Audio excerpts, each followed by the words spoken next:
Okay. Okay. Hi, everyone. Welcome, welcome. So, thank you for being here. Let me record this as well. Welcome, welcome. So, what I want to talk about today in this class, I'm doing a lot of prep work for this training that I'm doing about the Melchizedek order. And it's been triggering quite a bit for me, particularly in reading the book from my teacher, which was published in 1998, called The Revelation from a Melchizedek Initiate. It's a great book, by the way, because it basically it's a chronicle of his own ascension.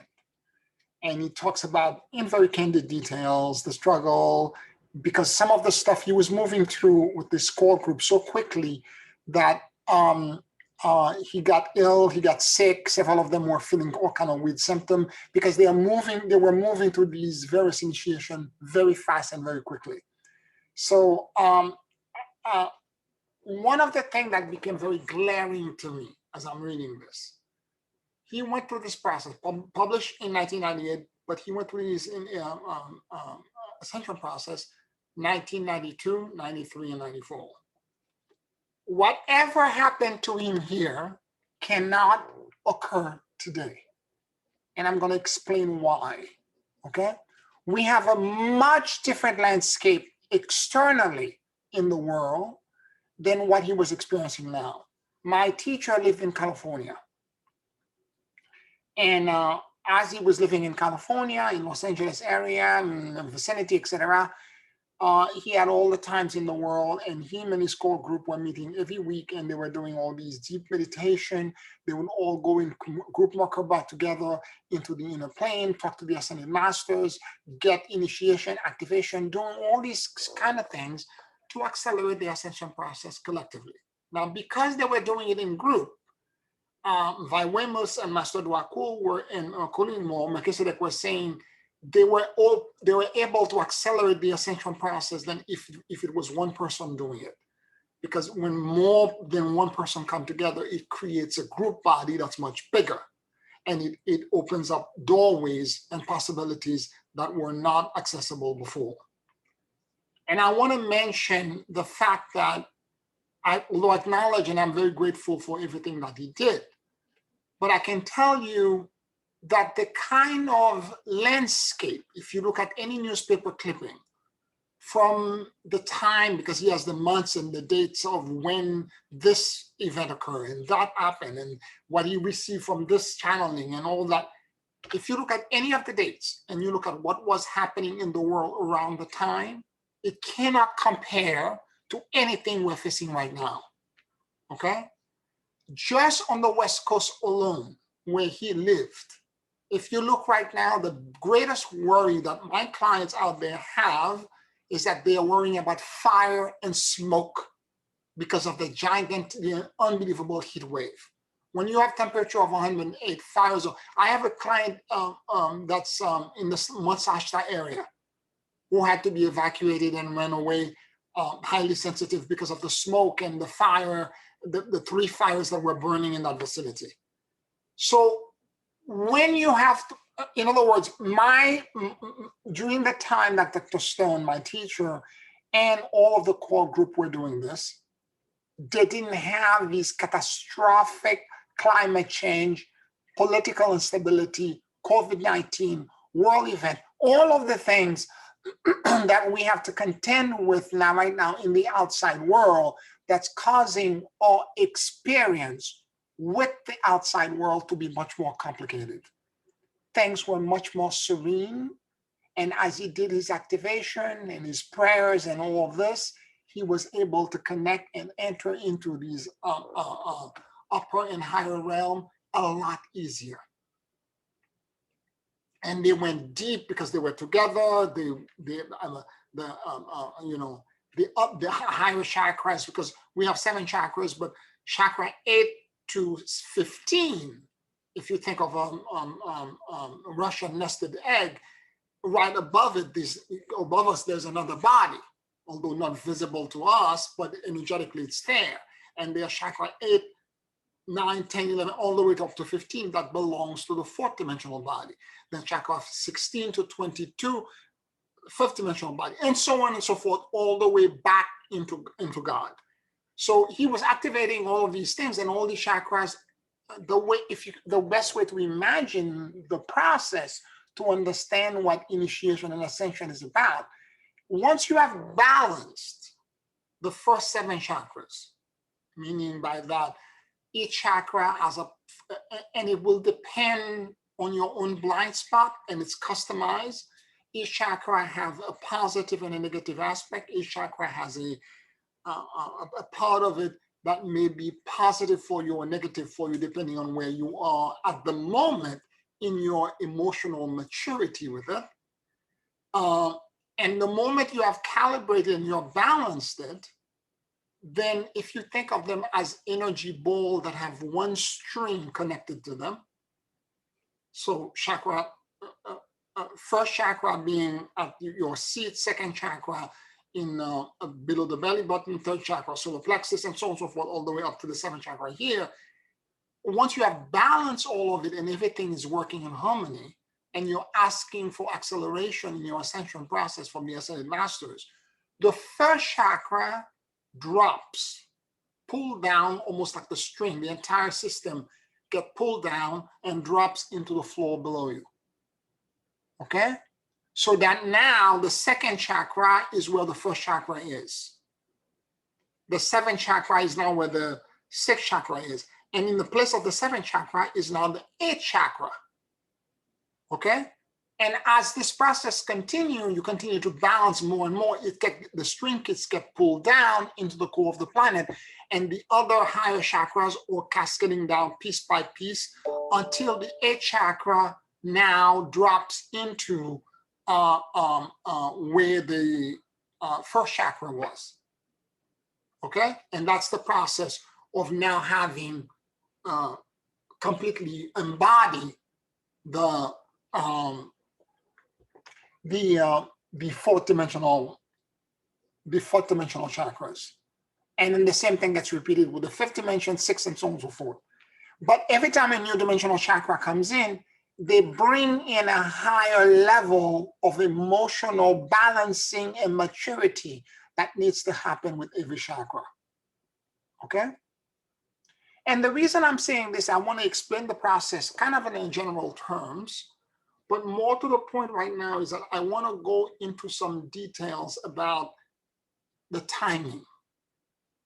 Because although Dr. Stone and his core group were able to do this, the chakras were installed by asking the ascended masters to install them, then they were activated and they were able to balance them, and then they were able to drop down and the next piece happened and the next piece and so on and so forth. Right now, he wouldn't be able to do it with the core, even if he had the core group within. Because most people that I know on the West Coast, I have other clients and friends that are in Arizona, near Sedona, they're worried about fires, okay? They're worried about they have to flee, they have to survive, they have to figure, and they're praying for rain. The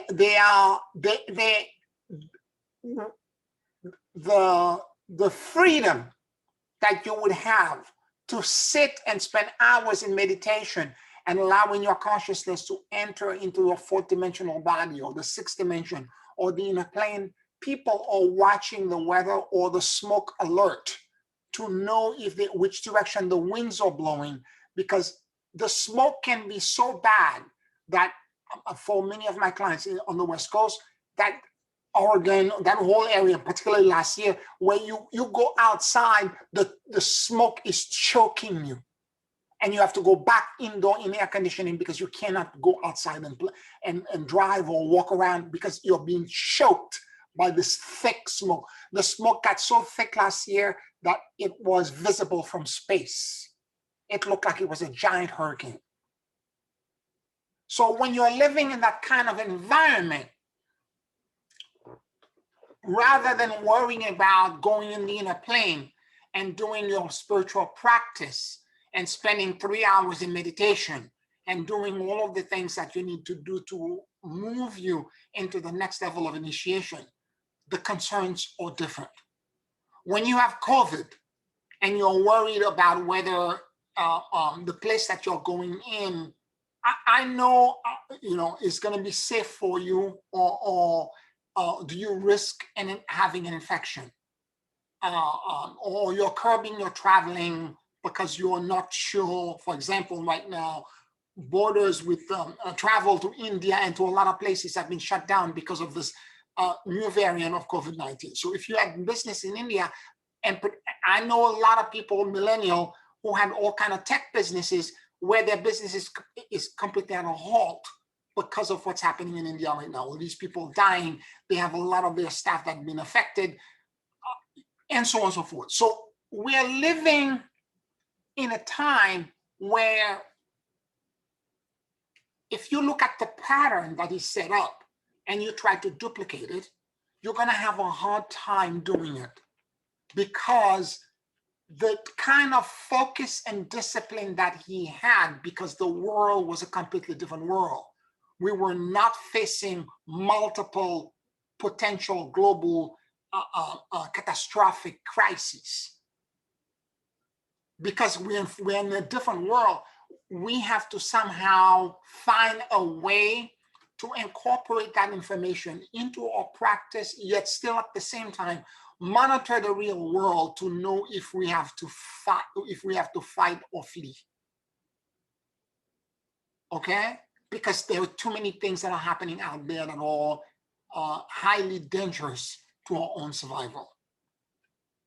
And I just want to mention this, and because some of you are taking part of that class, and I want you to understand the kind of background context in which some of the discussion I'm going to have in the class coming on Tuesday will be happening. But more to the point is that I want to also discuss, because each age, each time, each eon have a different way or path or method through which you ascend. Although the process is basically the same, but because of the environment that you're in, there was a time where the student would go on top of the mountain and seek to find a teacher at a monastery or a retreat, and until the student get accepted. And the moment the student is accepted, the student never left the temple until ascendance occurred. We don't exist in that world. We all have to work. We all have to make a living. We all have to pay the rent, the mortgage. But we all have to do what we have to do. And as you're doing all these things, you're finding that it has its very specific demands. And now that the world is facing all of these very severe tests, planetary tests, and challenges, we have to find a different way to adapt. Because what makes us human beings much more at the top of the food chain as a sentient life force, it's because of our ability to adapt. And for us to adapt, we have to figure out what's going to happen kind of predictably with our intelligence and our cunning. Figure out what's going to happen, and we have to move to adjust to the predictive future that we're perceiving. So it's important for us to kind of be aware and scanning around and trying to figure out, do I have to stay here? And do one of my clients who had to go to a hotel told me there were all these grown men in the Monsashta area that were coming in and they were crying. Grown adults in their 60s, 70s that were crying because they spend their entire life in a house and the house is on fire. And some of them were trying to stay behind, the smoke. Anyway, it's a very complicated thing that if you have to do this, you're going to have to forego your spiritual practice and spending hours and going, everything is wonderful, the world is perfect, there is no fire. Okay? As opposed to you saying, okay, I got to get out, or I have to pick up my animals and my essential, I have to flee. I can't breathe, I'm choking, I have to get out. I have to go away from where the wind, the smoke is coming. And a lot of time for my clients, it wasn't just the fire, it was the smoke. Because, you know, when you cannot breathe, you have to go somewhere else for a few days until the smoke begins to. And when you're driving in that stuff, you're covered with smoke. Everything is imbued with that smell. It's something that's very specific. If you're not in it, you cannot comprehend. And so I'm saying this because I want you to understand that these kind of world events are going to get worse. They're not going to get less, they're going to get more intense. And somehow through that, we still have to ascend.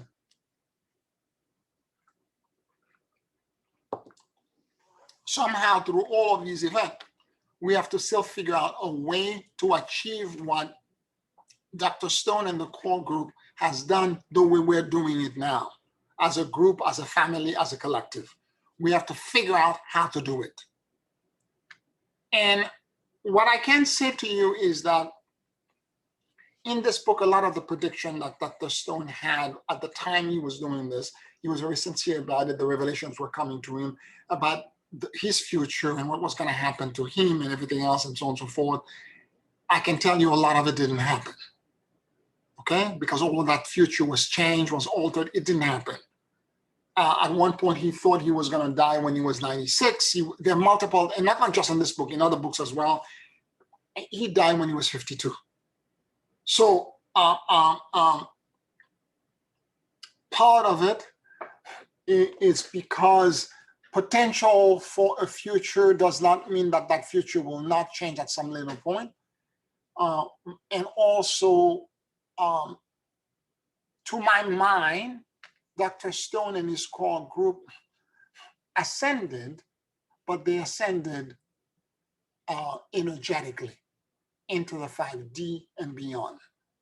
Whereas what we're being asked right now with all of the tests, one may ask why is everything getting intense and so difficult right now? What we're being asked right now, it's not just to ascend and go into the new world in a higher dimension, but we're actually being asked to have reality diverted and separated into multiple pieces. It's not just a question of a core group ascending energetically into a higher body. We are being asked to transition full body into a new world. And because this is what we're being asked to do, things are much more complicated.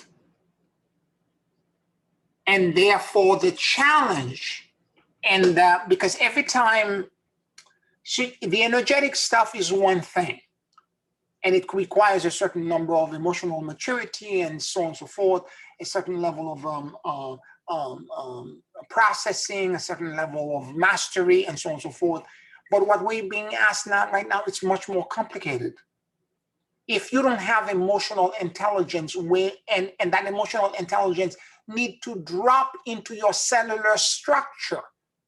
You have to know this not just in your head or your emotional body. You have to know it into the very essence, into the molecule, into the space that exists between the atoms and the electrons in your body.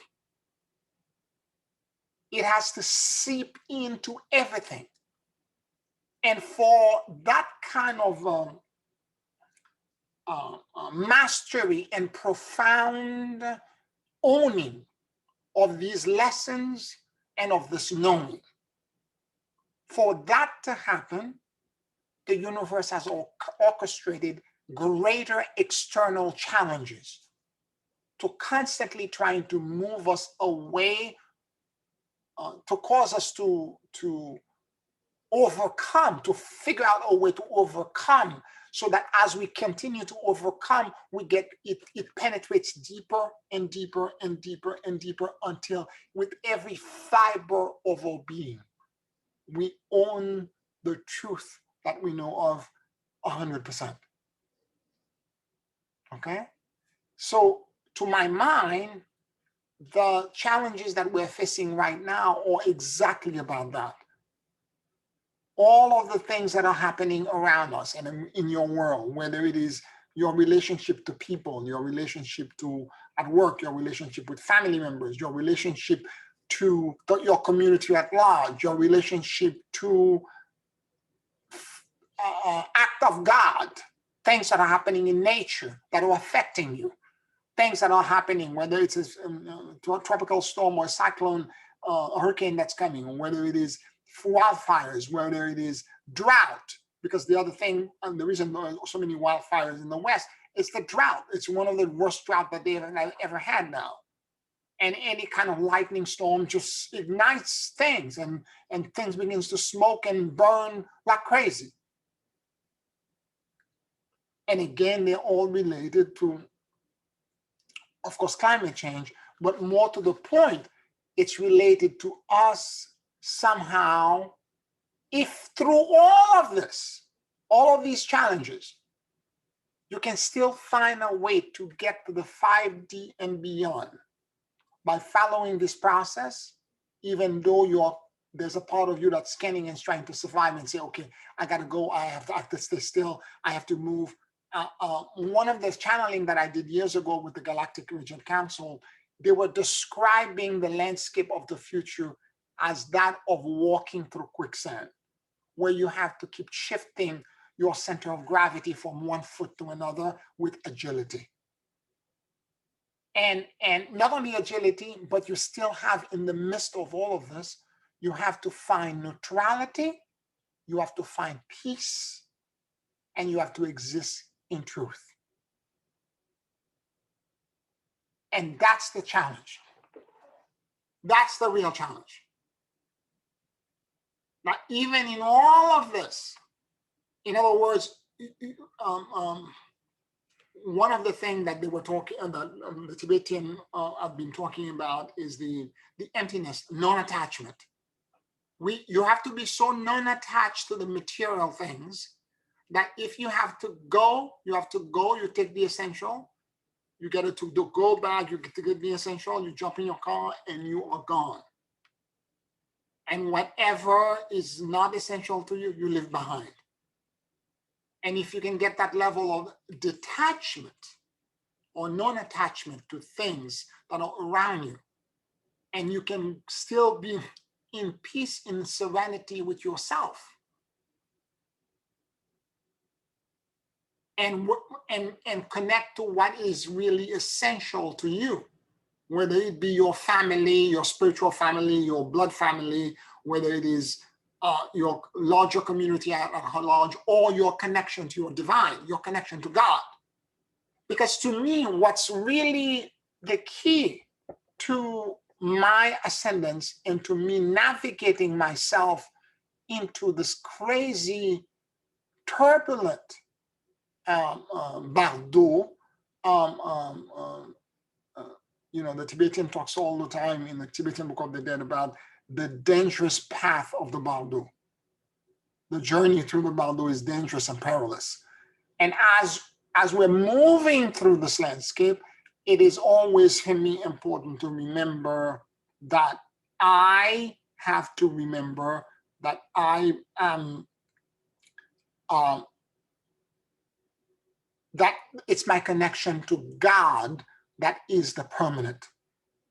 So whatever I have to do to cultivate a deeper, a greater, a more profound, a more grounded, a more realized, a more actualized connection to my higher power. Through all of the chaos, because the chaos will kick you into survival. And it's a kind of survival that will take you away from all spirituality. Because this is what survival does. It's designed to take you away from that kind of like from transcendence. It's the exact opposite of transcendence. And as this is happening, if you still can find a way to insert in the survival transcendence, then you will achieve something that is profound.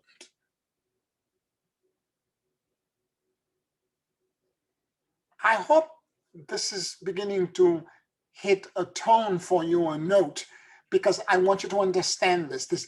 We're not being punished. We're not being unfairly treated. Rather, things have shifted and we're being given a different opportunity than what Dr. Stone and his core group had. We're being given a more profound opportunity because ultimately when we have achieved what we're supposed to achieve, which is transcendence, even though we're moving to this crazy landscape, where we move with certainty of who, what, and where we are. And more importantly, our purpose is clear and our mission is clear. And we keep moving toward that mission and that purpose.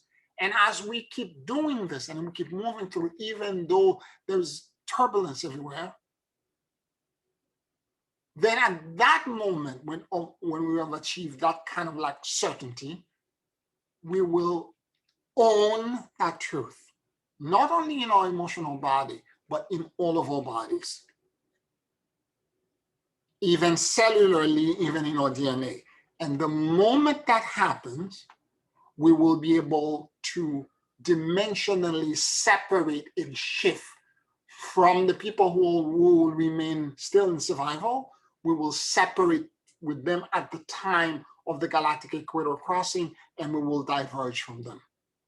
We are not being asked not only to ascend, we are being asked to now ascend in all of our bodies and to diverge into a new Earth and to travel basically through a wormhole to a different location in our solar system.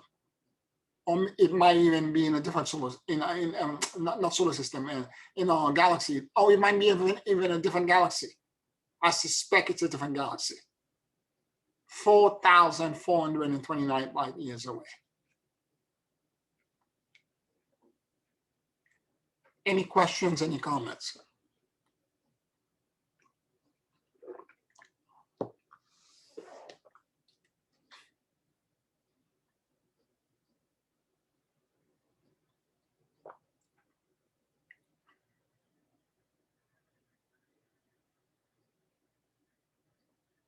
It is kind of challenging because I can tell you, I can share with you my personal experience over the past week because I'm doing all of this great work. I was aligned, everything was perfect. And then boom, like this, as many of you know, I was born in Haiti.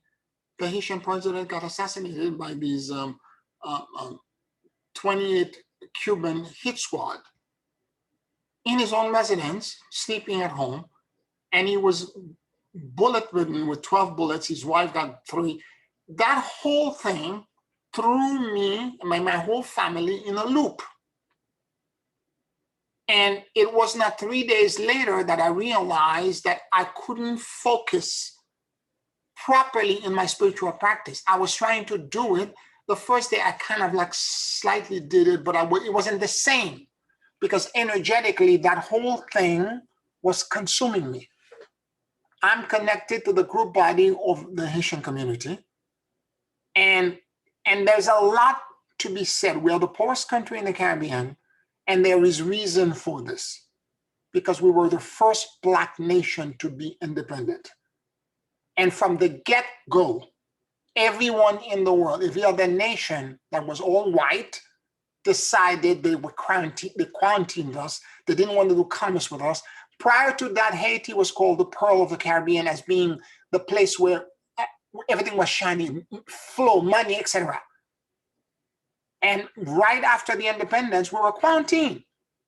So by design, economically, we were isolated because of what we did. But what it did to us is that we have a sense of pride. We have a sense of national identity, independence, and sovereignty that many other Black nation or Black people do not have. And I'm going to explain to you how that played out. Because what actually occurred is that the hit squad went in They did what they had to do. And as they were coming out to try to exit out of the country, they were surrounded by not only the Haitian army, but by people in the street moving in, even though some of the people didn't agree with the president. And some of them in interviews have said this: I may not have agreed with him, but he's our president. You're not going to come in our home and do this to us. And some of these thugs, these Colombian thugs, offered them stack of money. And they said, we're hungry. Yes, we're hungry, but we're not going to sell our principle against your money. And they took ropes, they bounded them, they took them back to the police station, and they gave them in.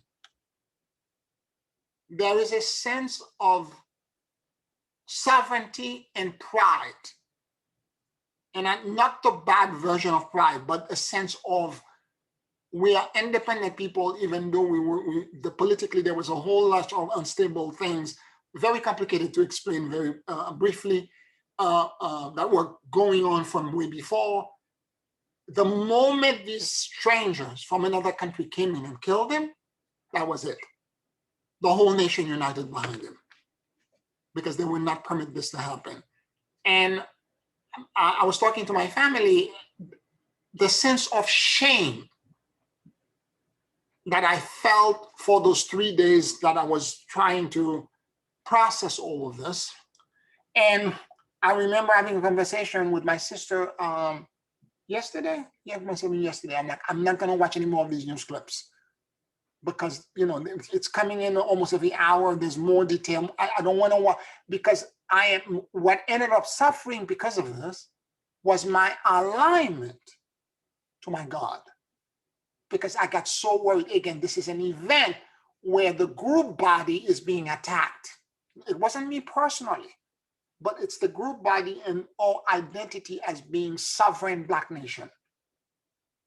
And because it was being attacked, I was getting emotionally distraught and agitated over this assailants, over this affront to who we are as a people. Because we got our independence in 1804. First Black nation to be independent. And it's not a small feat. We defeated the first defeat of Napoleon's army came from us. Slaves, unarmed, we had nothing, but we did it. Now, that event reinforced for me that whole 3 days of being like, I can't focus on what I'm supposed to be doing.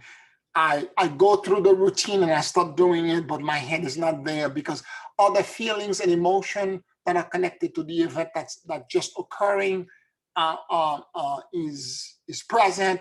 I can't focus on my reading, my preparation. I can't. It threw me off. It threw me off. So after a certain point, I've decided, and even today, I have not watched any news clip or anything anymore. I'm like, I need to refocus and connect to my God. I know the fact, I know what happened. There's nothing I can do now to change or alter everything that's already occurred. So now let me go back and find my connection to my higher power and to my God. Let me go back into alignment. Let me go back. So what I'm saying is that, and I'm using myself as an example, and I don't know what's going on in your life, what kind of similar event that may have occurred to you or to your family members or to friends that are derailing event to cause you to go out of alignment. But I had the presence of mind to say to myself, okay, I'm out of alignment now because I'm trying to do practice, I'm trying to do this. I would go to try to start reading the material or preparing. And as I'm reading or trying to channel and connect and go into spirit world, I can't go to the same realm I was going before, because I'm so worried about the emotion that this thing is stirring in me. About, again, our sense of sovereignty and identity. It brings so much up that I I had to sit with the emotion for a moment and process it, rather than rush over it and say it doesn't exist. Let me go let me go into the light in the realm of the ascended masters. That would be an unintelligent way. And to be perfectly honest, a lot of what Dr. Stone and your core group did is exactly what I described just now. They only focus on the light. Right now, the only way to go into the new earth is for you to do what I'm saying right now, which is whatever emotion shows up for you at the moment. And for me, it was processing the violation of our sovereignty as a people, trying to figure out, and I'm beyond honored and to be Haitian. I'm beyond proud of my people, and I'm deeply, profoundly touched by the collective action by people who are not literate to go out on the street. You know, they found one guy that was in a cornfield, one of the Colombian, completely naked, and he was offering them money. I mean, there are lots of, and they're right, they roped them. We're not letting you escape. And that again helped me, because the sovereignty, the creating proper boundary over your sovereignty, let's say as a people, reflects also on my own individual sovereignty. You know, the bloodline, the epigenetic that are connecting me to these people.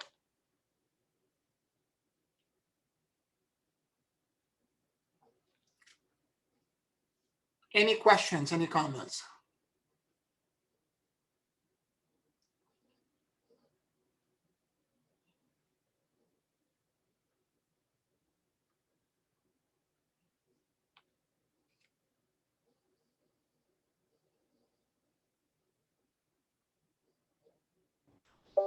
I just want to mention, Pierre, that interesting enough, I had similar experience of thinking in terms of processing like this and taking time and pause and process the emotions, and also thoughts about sovereignty. So even though I'm not directly connected to this experience, something very similar was showing up for me from a different angle, but a lot of similarities. So it's interesting that it shows up kind of at the same time. I think maybe there's a bigger picture that's applicable to all of us with that. Thank you for sharing.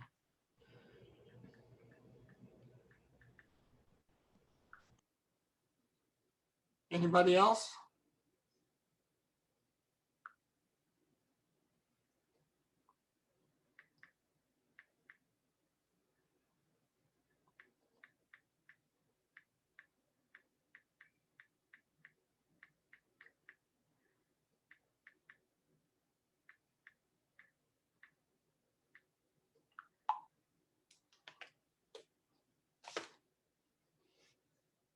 It's important for us to understand that whatever emotional events, and it could be that you're not dealing with something with sovereignty, but something that will derail you from doing the practice at the moment, what may appear like a distraction or a big emotional impactful event that's causing you to move into something else emotionally. What I'm saying is that do not ignore the value that the experience is presenting for you, because it's there in your life to try to teach you something. Don't say that, ignore this. In other words, don't be emotionally arrested and try to move over whatever it is showing up for you as a known thing and say it's not affecting you, and then move into only the light, only the light. If you're doing this, you're not understanding where we're going. And you have to process it. You have to figure out a way to process it in a different way. Because if you process the emotion correctly, it will, a lot of things, it's not just whatever the event is. Once you process it correctly, it will be a benefit for you when you go back into your spiritual practice. That's what I'm trying to say. Anybody else? Well, I was about to say almost something similar to what you're saying, because it is a beautiful thing, because this was one event, and there will be many other events that will affect us in one way or the other. What is important is to realize that this is triggering me, and I have to find a way to go back and get attached to the divine, and not to let this, it's almost like a training, because there will be many more. So the fact that we were able to, because this thing is huge for me, this is huge, and this is something that is so international, and it disrupts everything inside your body and everything else, and for me to be able to say, okay, that's it, and go back to my practice, go back trying to connect to whatever is more important to me. You understand? And it's a training, and it is an accomplishment on my part, on your part, that is huge, in my opinion. It's really huge, because there will be many more. Okay, thank you. You're welcome. Totally. Yeah. Or it could be for some of you in the U.S. It could be a Black Lives Matter, like a George Floyd kind of event. That all of a sudden something like this happened, and it triggered you to the max.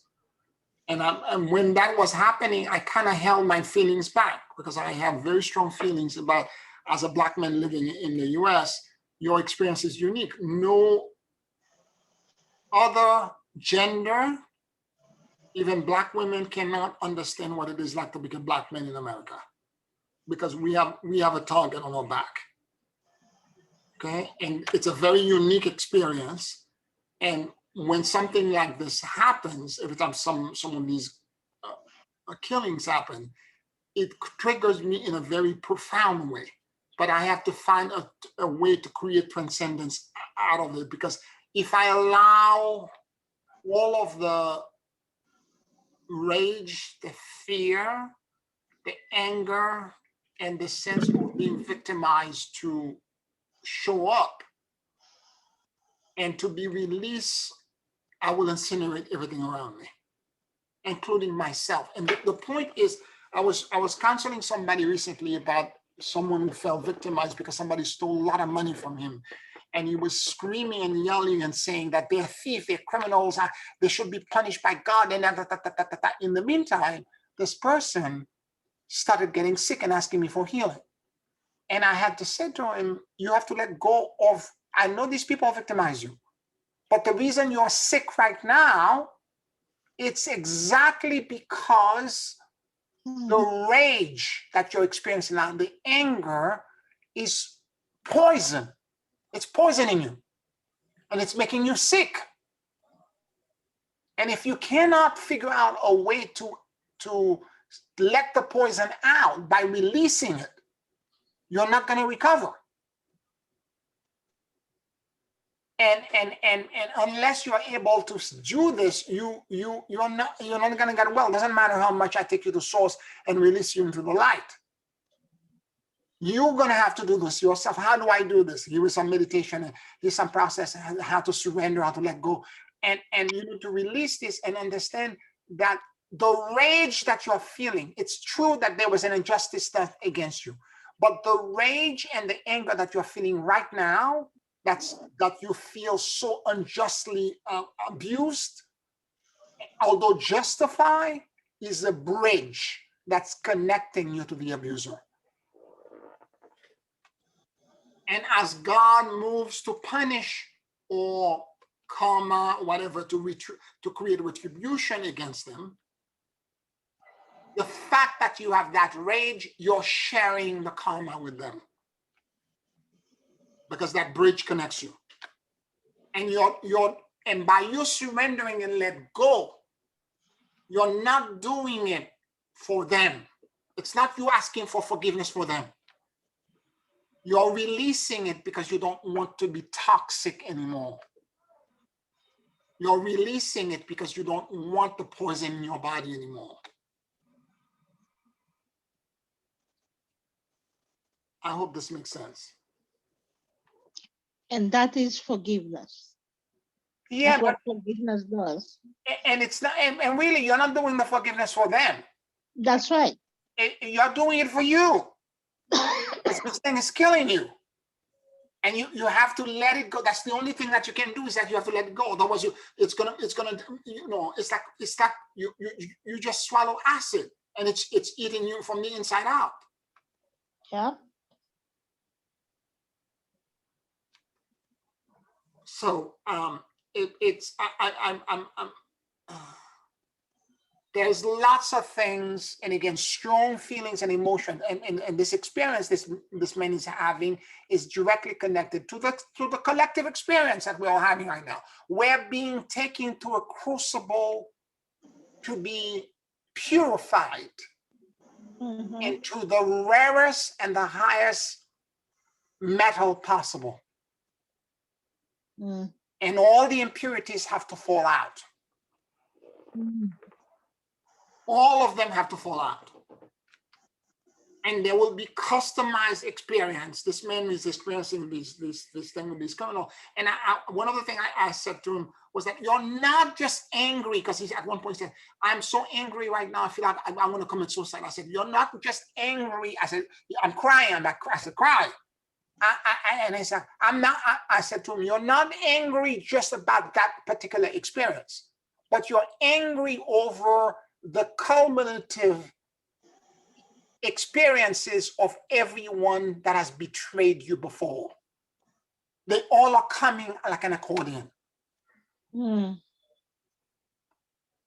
what you need to do right now is that you have to ask God to take this burden away from you. You have to find a way to release it into your higher power, into God, and let God take all of this away from you. And unless you do this, it's gonna block you. It's gonna consume you.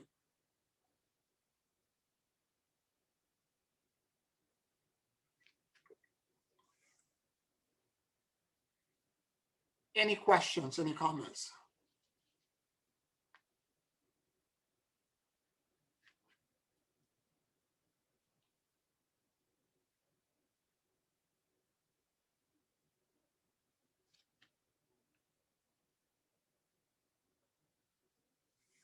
We're good? All right.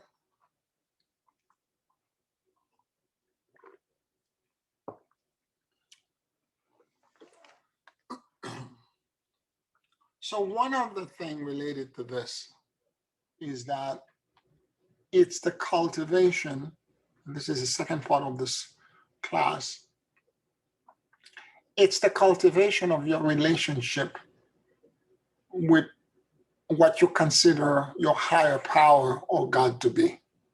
Because out of all the craziness that will be happening between now and 2027, and again, it's a crucible where we are all going to be in it, and lack of a raw metal that has impurities, heat has to be applied to it, fire, so that the impurities will begin to burn out.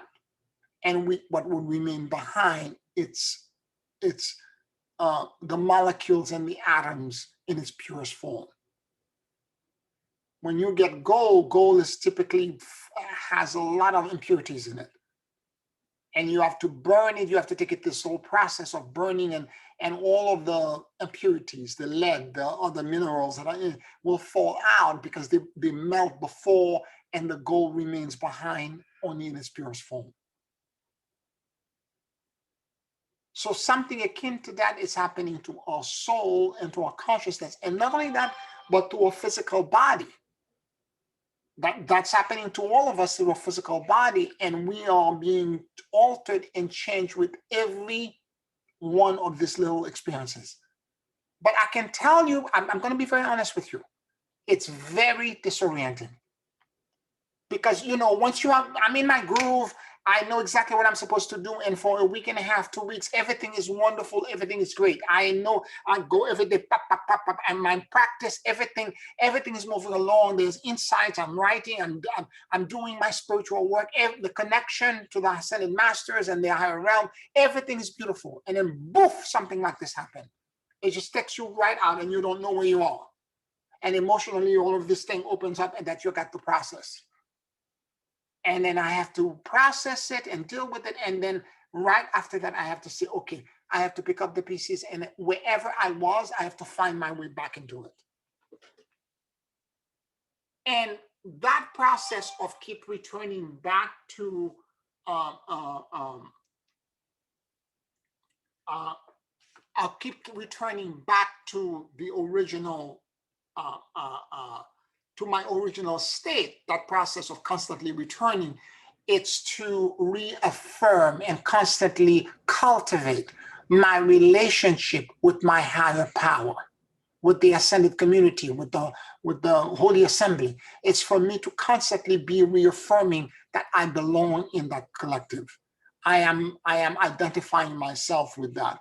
I am one with Melchizedek. I am one with the ascended masters. I am one with the angels. I'm one, and keep this constant going back and forth every time these events happen, when I have to process things that I was not even thinking about, that were unconsequential to me. All of a sudden, there's an emotional dynamite that explodes, and I have to figure out how I relate to this and process it and all that, and that becomes again a trampoline for me to go back to where I was. And becomes added value for me to say, okay, there is a part of this tapestry or the puzzle piece that was missing. It was the end of the elbow, and it shows up and it connects back to me. There's a part of this that was missing. It's, you know, and the puzzle piece gets created, and I'm becoming more defined as a silhouette or as a figure in the ascended realm, in the ascended community. But that what drives this is my relationship to my higher power or my God as I perceive it to be. It's what that relationship is. How do I see myself? How do I identify myself? How do I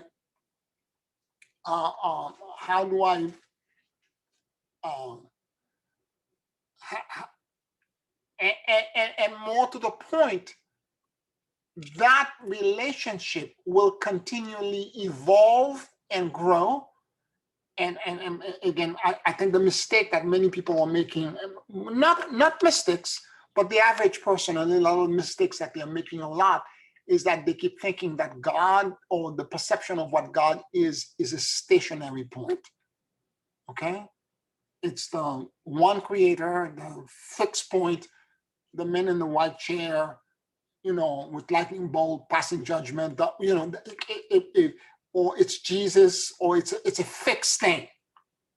What I'm saying to you is this: focus on the principle, not the personality. Focus on the Christ principle. Focus on the vast and immense field of endless potential. Focus on the fact that there is endless possibilities that are out there, and God is of a kind of consciousness that's unlike anything that you know, because it's not a fixed point, it's perpetually becoming. The idea of something that's becoming nonstop, that's endless, is the antithesis of who we are, because we are a singularity of expression coming from that realm. Whereas in that realm, there are plurality, there are endless number of expressions. So if I want ascendance, which is to merge back with that creative principle, I have to figure out a way to shift my awareness and my identity for being a singularity to being a plurality, or accepting, at least intellectually initially, the possibility that multiple things can be simultaneously true. Although they might be opposite to each other, they might be at the same time true. I don't remember which book I was reading, this is years ago, where they were talking about cosmogony, creation of the world, myths. And they were talking about one version, beautiful story, I forgot what, I'm not gonna go through the details, about the creation of the world, and one myth of creation talks about this, that, or the other. And another one talked about this, that, or the other, and a third one, a fourth one. And at some point, people were asking, so which one is true? And the author responded by saying, all of them are simultaneously true.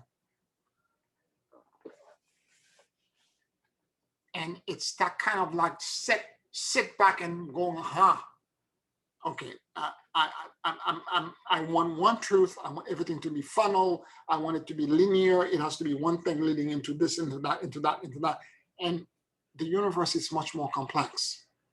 The physical rules that operate in our world, the laws of physics, the law of reality, all of the things that we think are true in our own world, that we think are the principle, are actually subservient to the collective consciousness and the collective awareness that we as human beings, 8 billion people, choose to experience.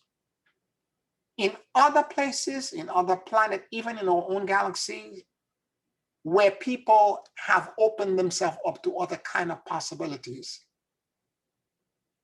their physical laws are going to be different. Listen carefully to what I'm saying. So the laws of physics are directly connected to the consciousness of the observer. This is the double slit experiment altogether. If you don't know what that is, you should Google it, double slit experiment. There are videos on YouTube everywhere that talks about this kind of principle. I don't want to go into explaining it right now, but you may want to Google this. That the expectation that you have will alter and fix the reality that you experience. The expectation that your consciousness has will literally change the laws of physics to let you experience what you expect. And when 8 billion people expect something, they're going to experience it. And what we are trying to do as ascended future planetary leaders is that we are trying to create in us a different kind of expectation that's away from survival and that can go into neutrality, peace, and serenity.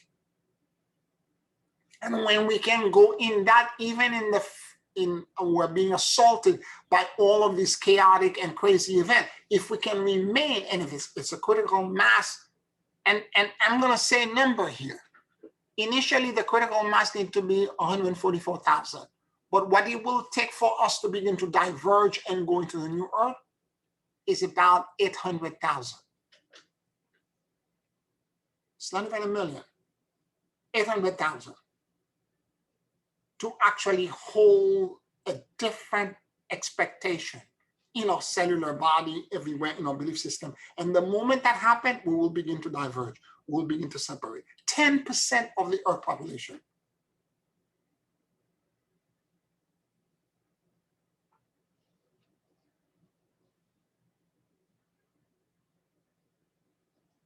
The first wave will be the 144,000.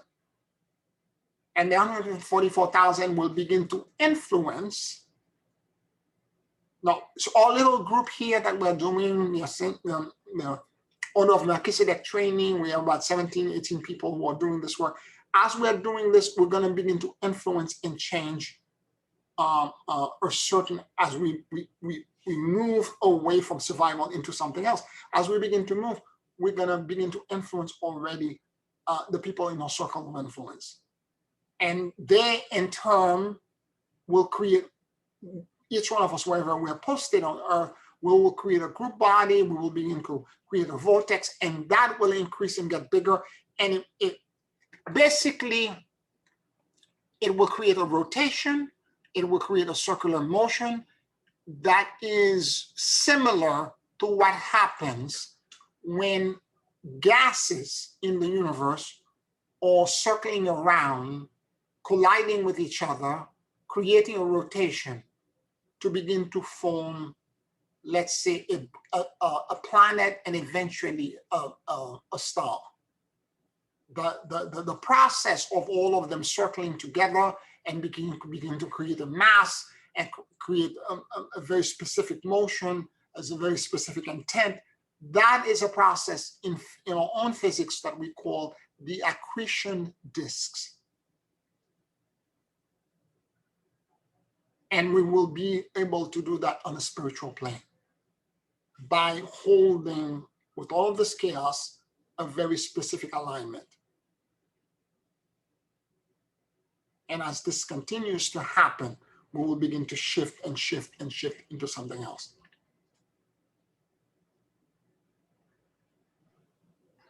So individually, what can I do? I need to align myself to my God.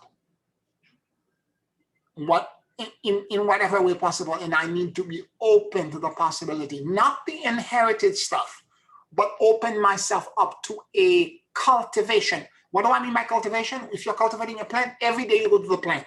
Every day you take out weed. Every day you look at it, you put water.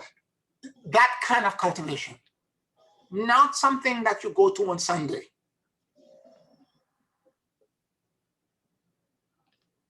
Any questions, any comments?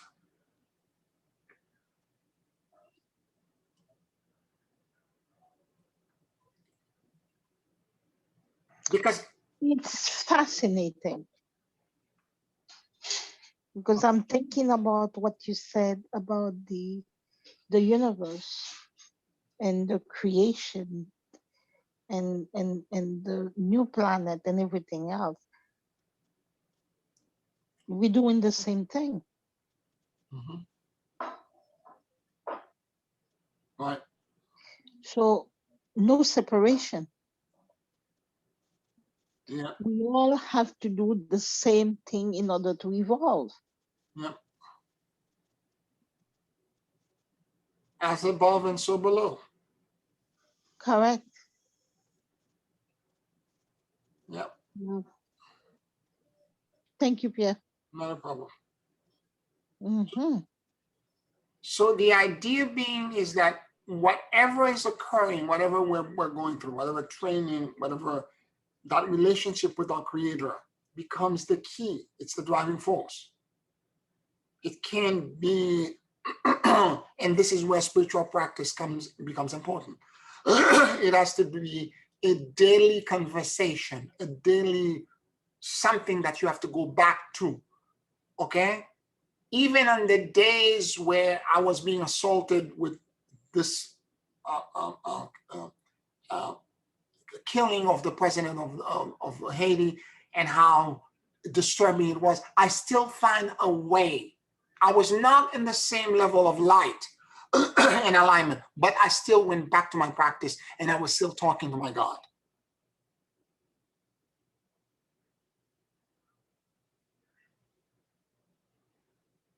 I remember Dr. Stone saying years ago, when we was doing a training about ascension, and he said something to the effect, you're not just an ascended master when everything is going well. You know you're an ascended master when you can remain in ascendant and alignment, even though you have diarrhea or a fever or you're sick. And God knows for him that was very true. because he ultimately died of stomach cancer, pancreatic cancer. So that is, if even in the worst case scenario, you can still be aligned with light. You can still be in complete harmony with the divine, and you can still be at peace and serenity and have no fear and know that everything is okay, then you're moving in the right direction.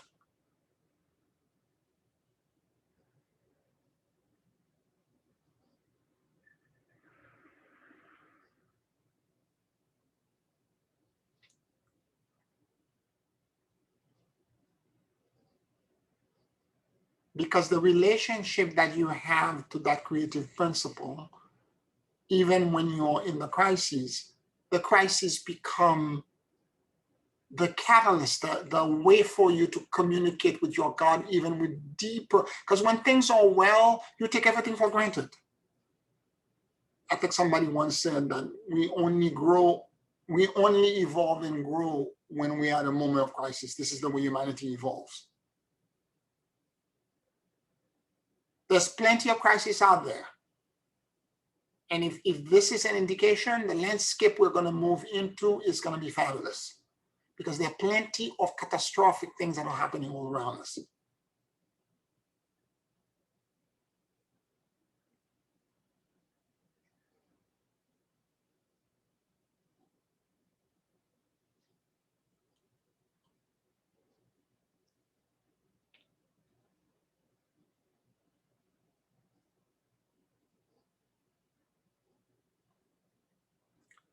Any questions, any comments?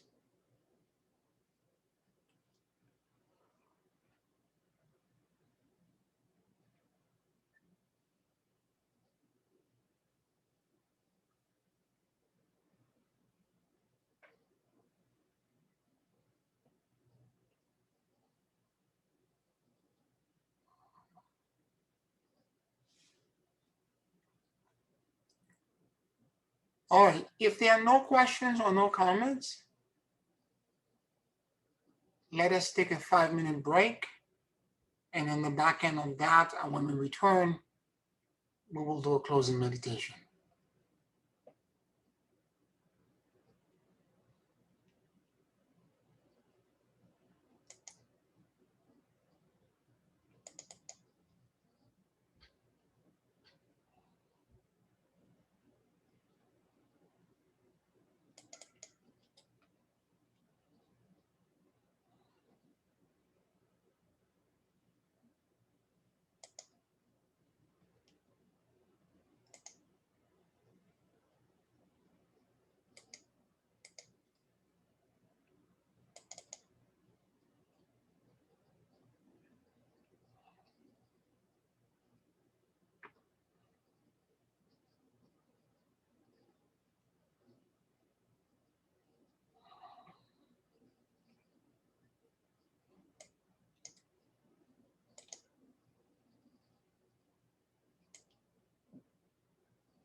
Take a very deep and slow breath.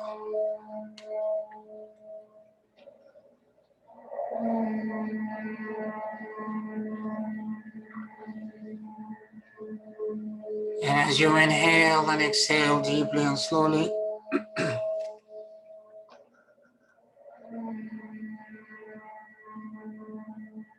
allow the universal life force that permeates everything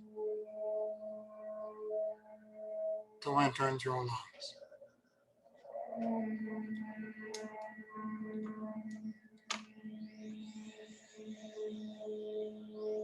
Keep breathing deeply and slowly.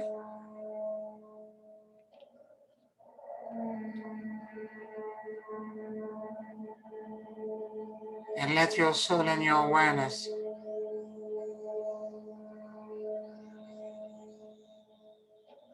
drop in the middle of your chest.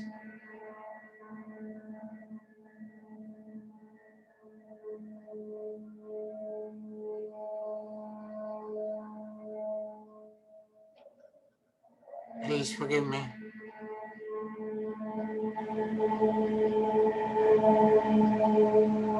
I love you. And I let go.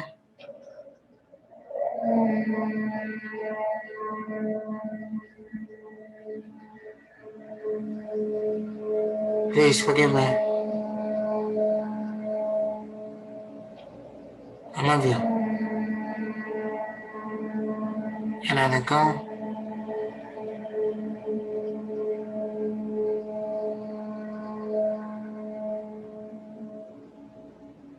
Please forgive me.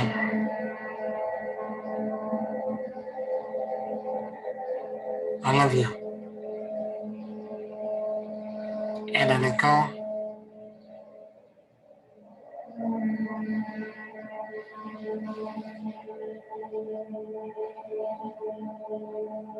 I become aware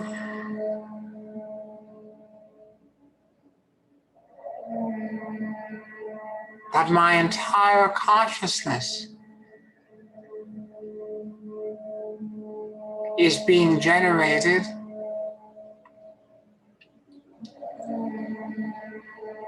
in the middle of my chest.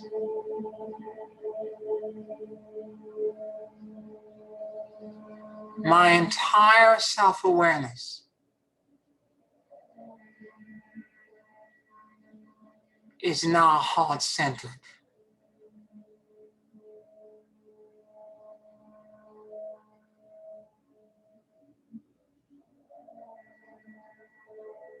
I am now in coherence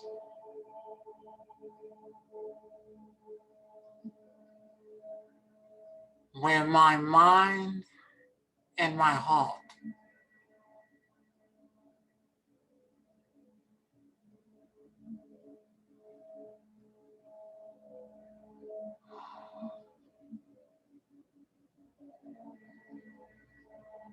are synced with each other.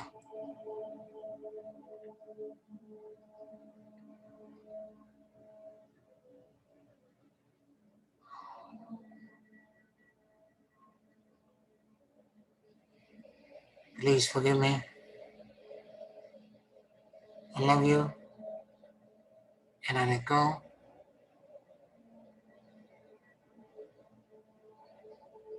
Please forgive me. I love you. And I let go.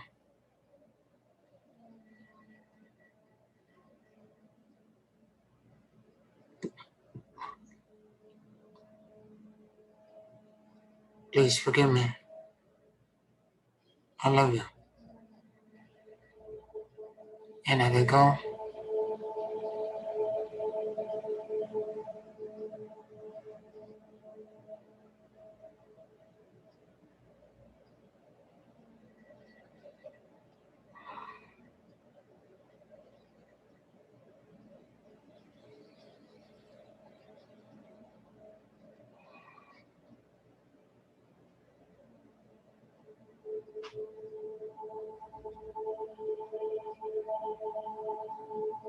Become aware of all of the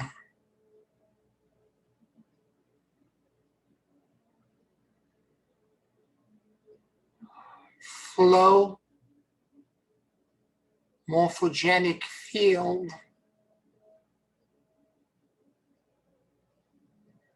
that are moving about you.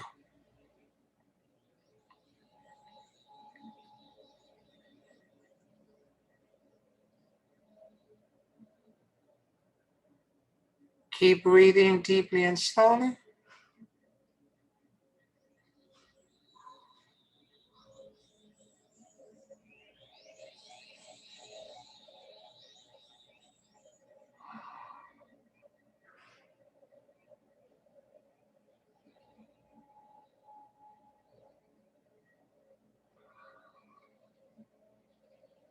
And notice all of the subtle,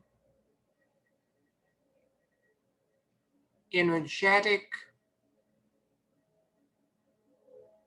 presence, flow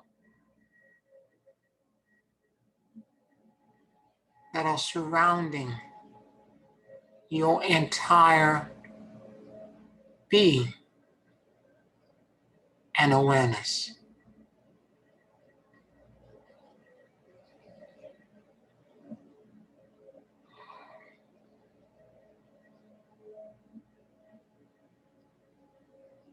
Please forgive me.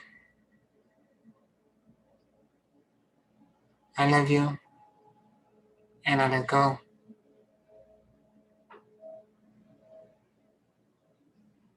Please forgive me. I love you, and I let go.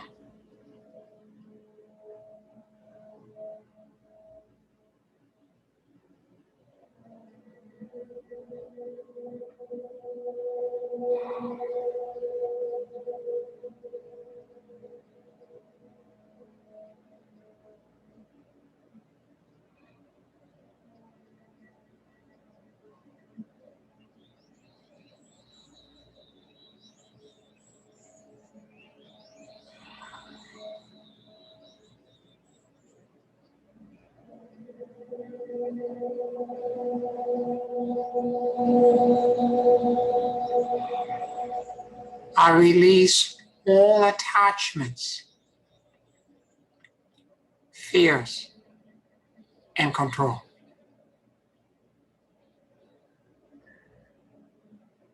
And I completely surrender to the great emptiness and endless luminosity.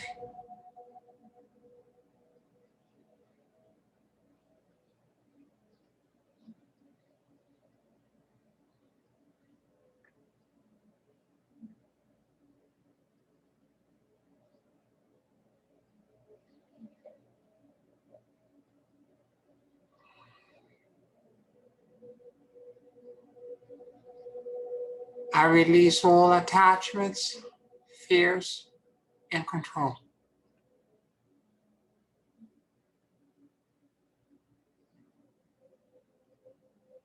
And I completely surrender to the great emptiness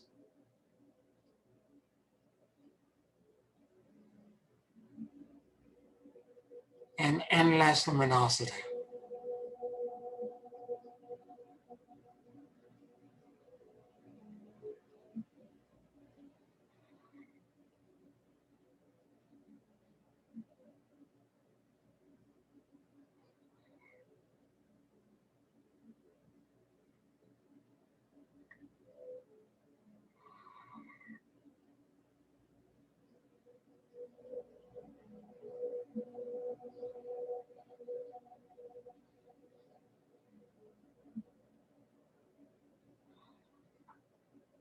I release all attachments, fears, and control. And I surrender into the great emptiness and endless luminosity.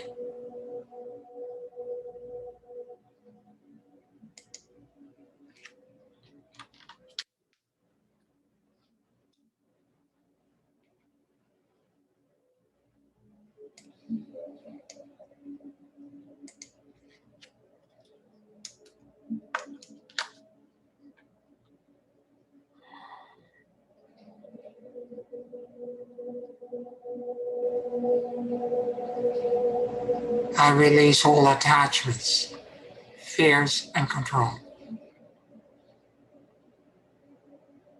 And I surrender into the great emptiness and endless luminosity.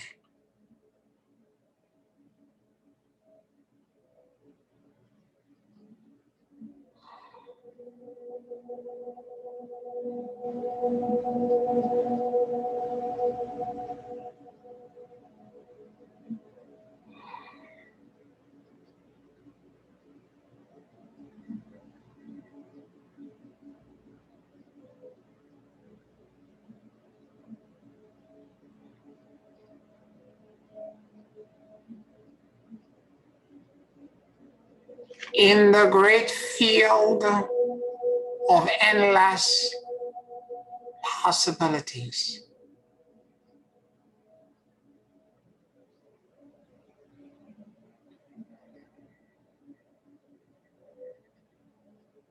I am that I am.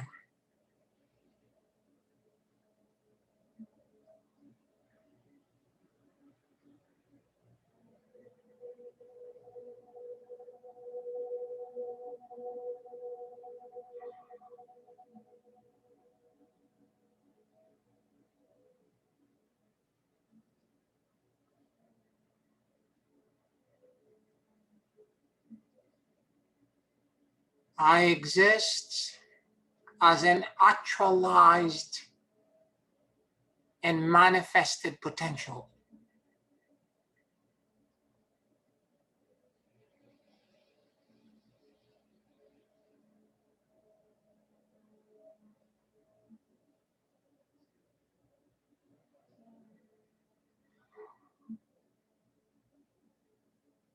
Seeking its way back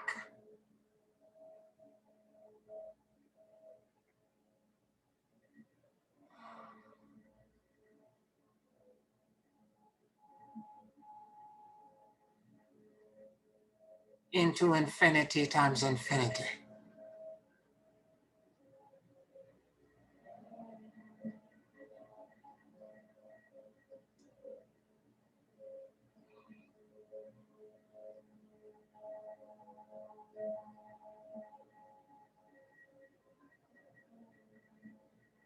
As I journey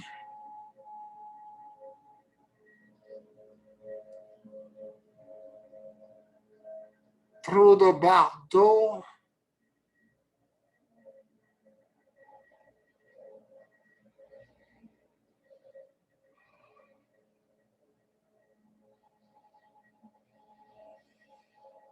of transition into the new earth,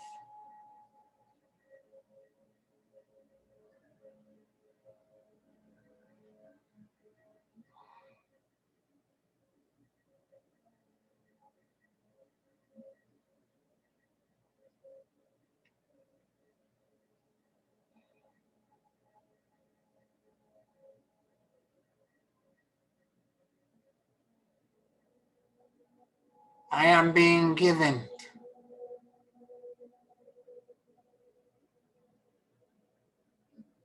lots of experiences that are loud, chaotic,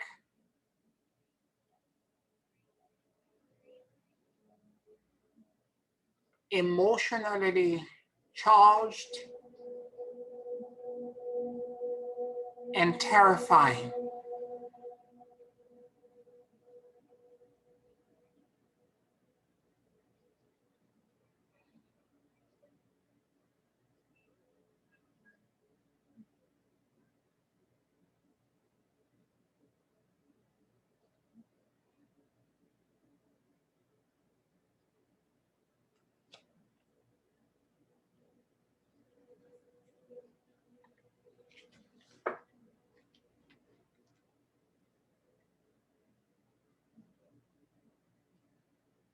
but they are not my nemesis.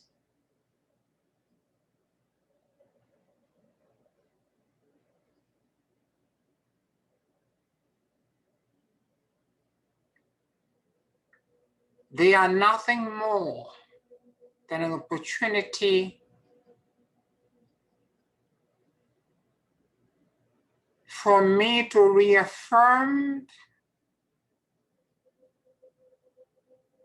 my alignment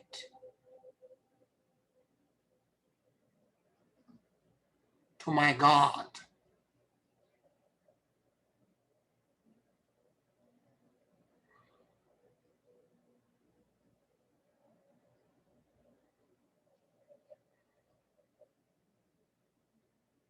They are nothing more than an invitation to realize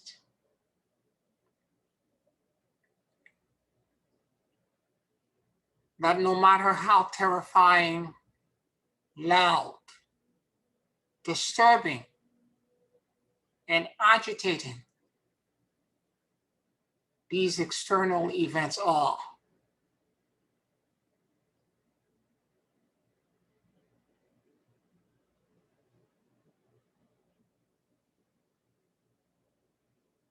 they cannot hurt me.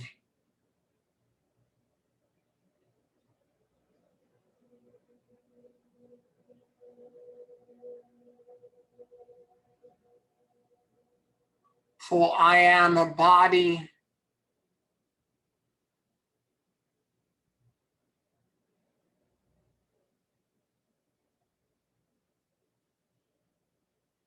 of mental tendencies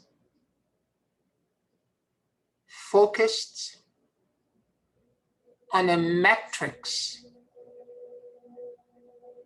that is essentially empty.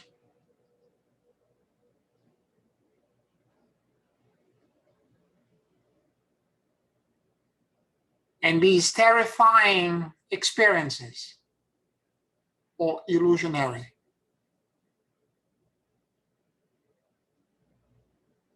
For they are emptiness.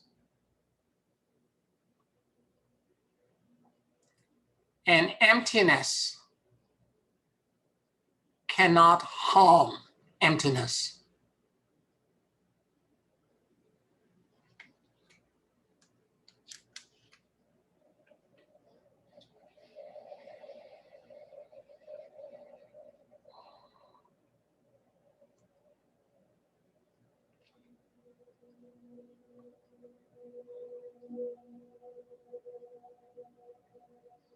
Lord, give me the wisdom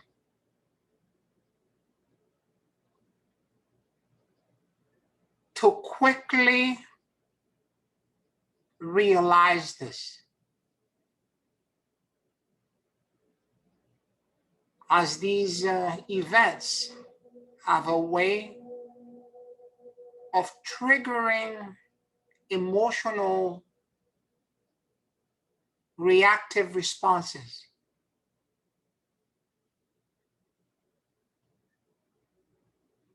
that may temporarily move me out of alignment with this truth.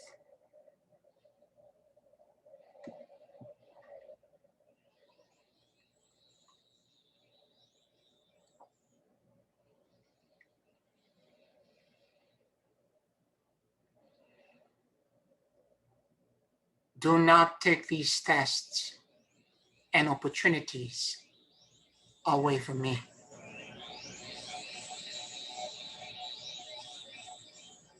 But give me the wisdom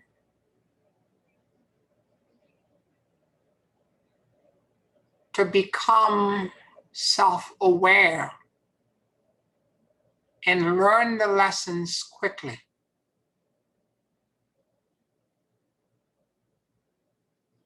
that I may not have to repeat this ever again.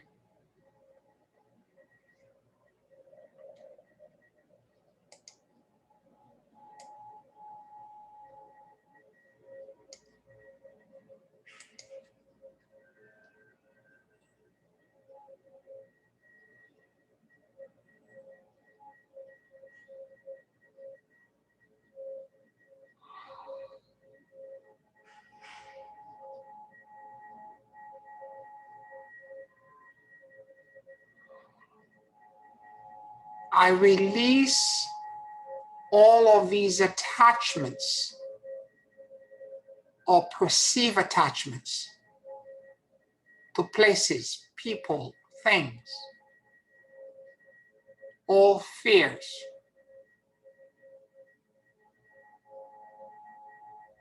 and on control.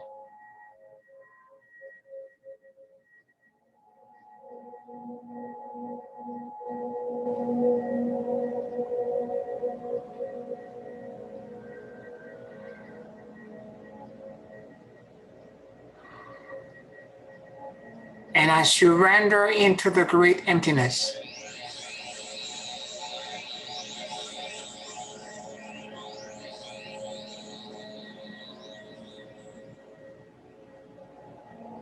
An endless possibility.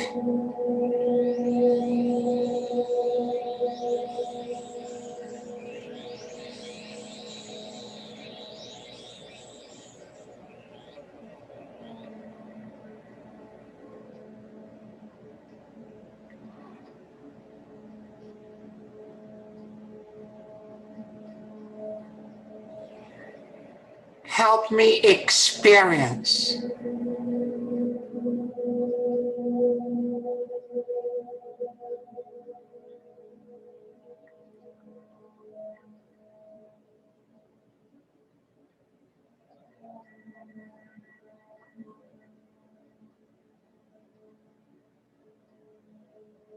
consciousness in its raw, most abstract,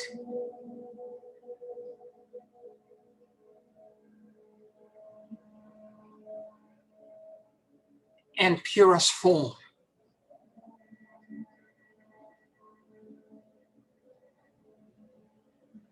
Devoid of attachments, identities, and personalities.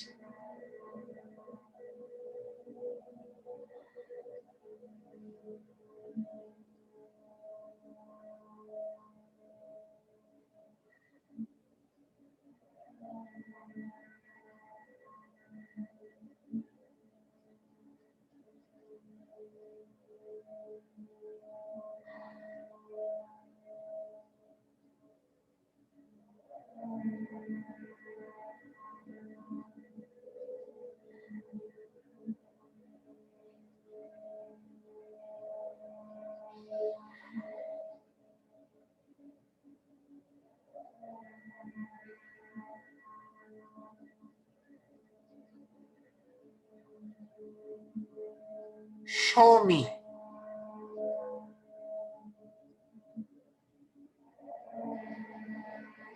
my true nature.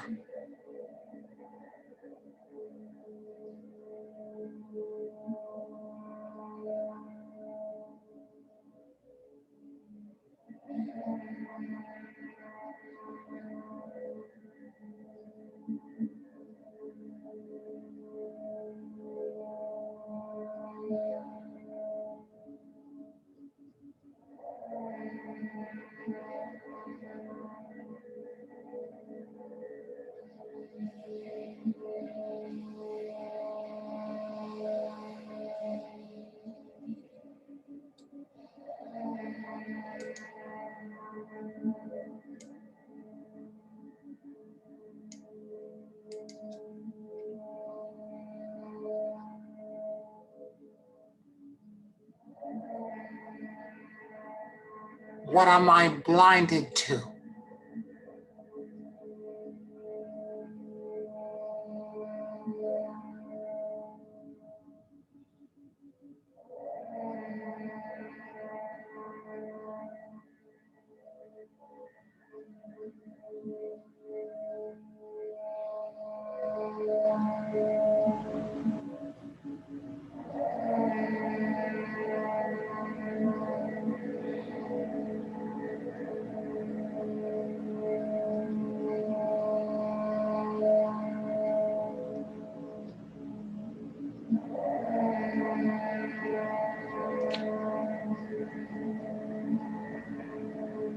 What am I not seeing?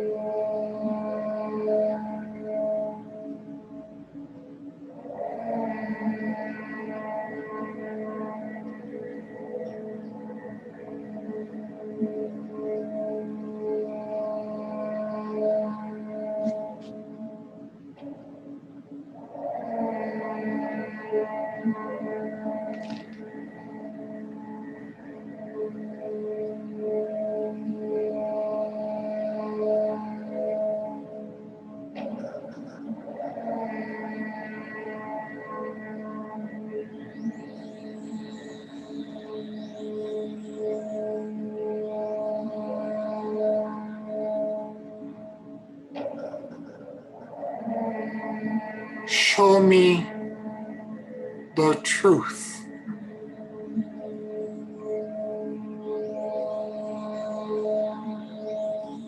In its purest form.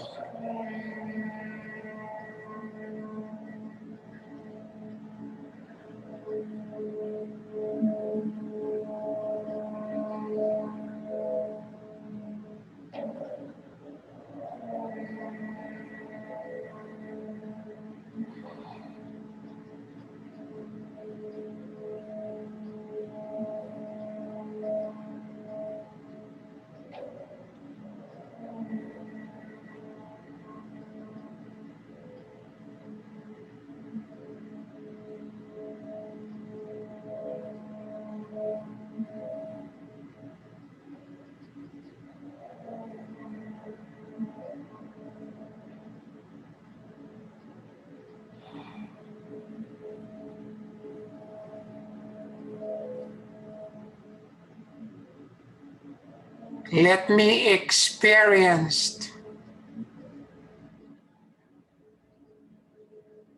my merger with you.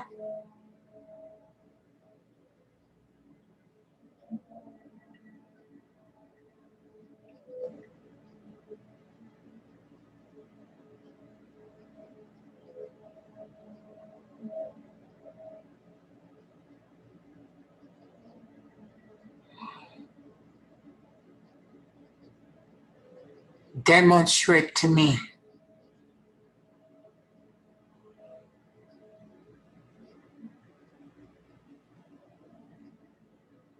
your multi-dimensionality.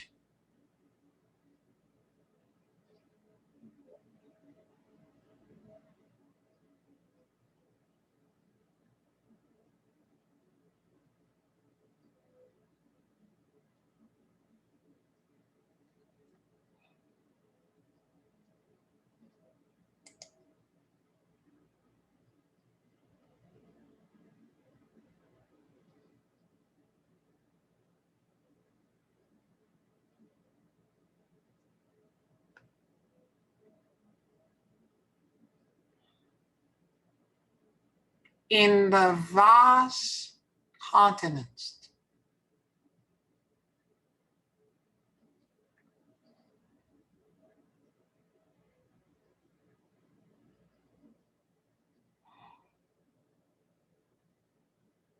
I am in spiritual rectitude and verticality.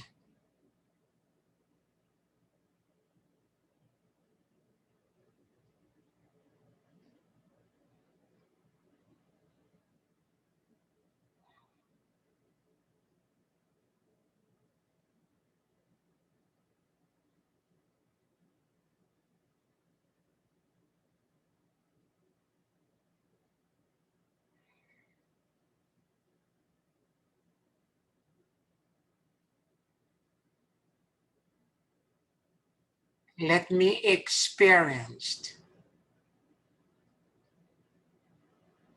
the true nature of divine being.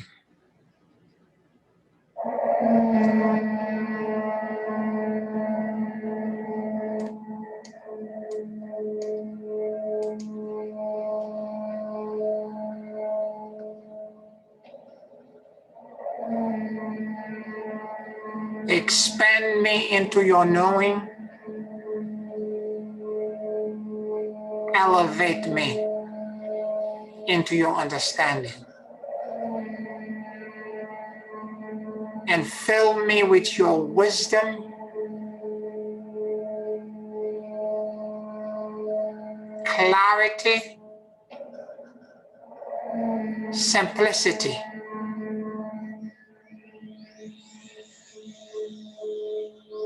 and breakthrough insight.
Take a very deep and slow breath.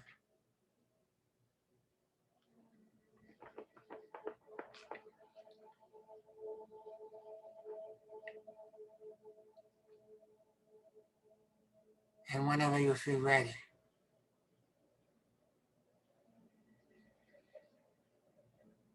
you can open your eyes.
How you all doing?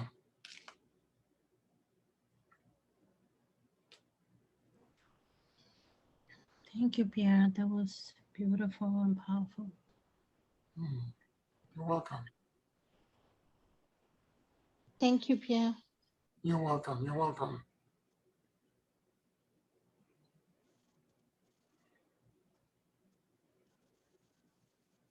I want to all thank you for listening to me tonight.